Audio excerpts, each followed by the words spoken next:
श्री शिव महापुराण सप्तमी वायव्य संहिता पूर्वखंड अथैकविंशोऽध्यायः।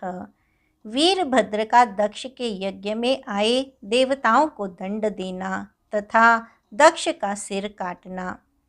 वायु बोले, हे विप्रगण, तब देवताओं में प्रमुख वे विष्णु इंद्र आदि उस भयंकर वीरभद्र से संत्रस्त हो गए तथा भय से व्याकुल हो पलायन करने लगे। देवताओं को उनके स्वस्थ अंगों से युक्त देखकर तथा दंड योग्य होने पर भी बिना दंड पाए भागते हुए जानकर गण श्रेष्ठ वीरभद्र क्रोधित हो उठे। तत्पश्चात सभी शक्तियों को विनष्ट करने वाले त्रिशूल को लेकर वे महाबाहु वीरभद्र ऊपर की ओर दृष्टि किए हुए तथा मुख से आग उगलते हुए उसी तरह देवताओं को दौड़ा लिए जैसे सिंह हाथियों को दौड़ाता है।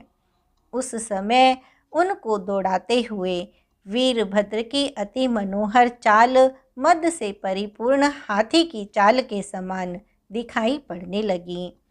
उन बलशाली ने देवताओं की महान सेना को उसी प्रकार शुद्ध कर दिया जैसे मतवाला हाथी महासरोवर को मतकर उसे नील, पांडुर, लोहित आदि वर्णों वाला कर देता है। उस समय व्याघ्र चर्म पहने हुए और श्रेष्ठ चमकीले सुवर्ण निर्मित तारों वाले वस्त्र धारण किए वीरभद्र छेदन करते हुए, भेदन करते हुए, फेंकते हुए, गीला करते हुए, फाड़ते हुए और मथते हुए देवताओं के मध्य वैसे ही विचरण करने लगे जिस प्रकार सूखी घास के मध्य में अग्नि प्रज्वलित होती है। सभी देवताओं ने यहाँ वहाँ अकेले विचरण करते हुए त्रिशूलधारी एक वीरभद्र को हजारों की संख्या में माना। युद्ध के कारण बड़े हुए मद से उन्मत्त भद्रकाली ने अत्यधिक कुपित होकर अग्नि उगलते हुए अपने त्रिशूल से देवताओं को युद्ध में मारना प्रारंभ कर दिया। रुद्र के क्रोध से उत्पन्न वीरभद्र उनके साथ उसी प्रकार सुशोभित होने लगे जिस प्रकार प्रलयाग्नि चलायमान धुएं से धूम्र वर्ण वाली प्रभा के साथ सुशोभित होती है। उस समय युद्ध में देवताओं को भगाती हुई भद्रकाली वैसे ही शोभित हो रही थी मानो कल्पांत में समग्र विश्व को दग्ध करती हुई शेष के मुख से निकली अग्नि ज्वाला हो। गणेश्वर वीरभद्र ने दक्ष के द्वारा आहूत रुद्रगणों तथा अश्व सहित सूर्य के सिर पर खेल ही खेल में बड़ी शीघ्रता से अपने बाएं पैर से प्रहार किया। उन वीरभद्र ने अग्नि पर तलवार से, यम तथा यमी पर पट्टिश से, रुद्रों पर कठोर शूल से, वरुण पर दृढ़ मुदगरों से, परिघों से निर्रीति पर तथा टंकों से वायु पर प्रहार किया। इस तरह संग्राम में वीर गणेश्वर वीरभद्र ने लीलापूर्वक शीघ्र ही समस्त देवताओं तथा शिव विरोधी मुनियों को मार गिराया।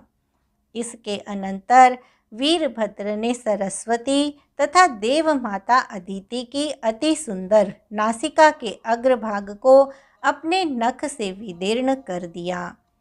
कुठार से अग्नि की भुजा काट दी तथा हविष्य को ग्रहण करने वाली 2 अंगुल जीभ काट डाली। उन देव ने अपने नखाग्र से स्वाहा देवी की नासिका का दक्षिण भाग और उनका बायां स्तनाग्र काट दिया।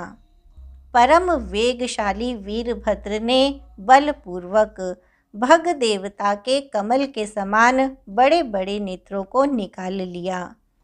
उन्होंने पूषा देवता की चमकती हुई मोती की माला के सदृश दंत पंक्ति को धनुष की नोक से तोड़ दिया जिससे वे स्पष्ट बोलने में असमर्थ हो गए।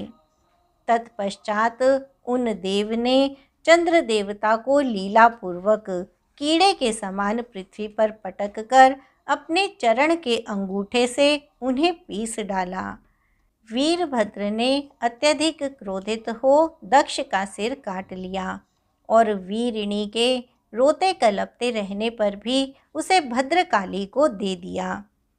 ताड़ के फल के समान उस सिर को लेकर वे देवी अत्यधिक हर्षित होकर रणभूमि में कंदुक क्रीड़ा करने लगीं। इसके बाद गणेश्वर लोग दक्ष की यज्ञस्त्री को पैरों एवं हाथों से इस प्रकार मारने लगे जिस प्रकार शील विहीन नारी को उसके पति मारते हैं। इसके पश्चात बलशाली तथा सिंह के समान पराक्रम वाले गणेश्वरों ने अरिष्ट नेमि, सोम, धर्म, प्रजापति, बहुत से पुत्रों वाले अंगिरा, कृशाश्व तथा कश्यप का गला पकड़कर दुर्वचनों से उन्हें झिड़कते हुए घूंसों से उनके सिरों पर प्रहार करना शुरू कर दिया। उस समय उन भूत बेतालों के द्वारा पुत्र एवं पति सहित स्त्रियां इस तरह अपमानित की गईं जैसे कलयुग में व्यभिचारियों द्वारा बलपूर्वक कुलीन नारियां सताई जाती हैं। गणेश्वरों के उपद्रव से उस यज्ञ स्थान के सारे कलश विनष्ट हो गए। यज्ञ स्तंभ टूट गया, वह स्थान आनंद रहित हो गया। यज्ञशाला जलने लगी, द्वार तोरण तोड़ दिए गए, देवताओं की सेना छिन्न भिन्न हो गई, तपस्वी मारे जाने लगे, वेद का घोष बंद हो गया, जन समूह तितर बितर हो गया, आतुरों और स्त्रियों का क्रंदन होने लगा, सभी यज्ञ सामग्री विनष्ट हो गई। इस तरह उन गणेश्वरों ने नष्ट भ्रष्ट किया गया वह यज्ञ स्थल अरण्य के समान शून्य प्रतीत होने लगा। शूल के तीव्र प्रहार से कटे हुए भुजा, उरु, वक्षस्थल तथा सिर वाले श्रेष्ठ देवता पृथ्वी पर गिरे हुए थे। इस प्रकार हजारों देवताओं के मारे जाने तथा पृथ्वी पर गिर जाने पर वे गणेश्वर वीरभद्र क्षण मात्र में वहां पहुँचे जहां आहवनीयाग्नि जल रही थी। कालाग्नि के समान उन वीरभद्र को यज्ञ स्थल में प्रविष्ट हुआ देखकर मरण से भयभीत यज्ञ मृग रूप धारण कर भागने लगा।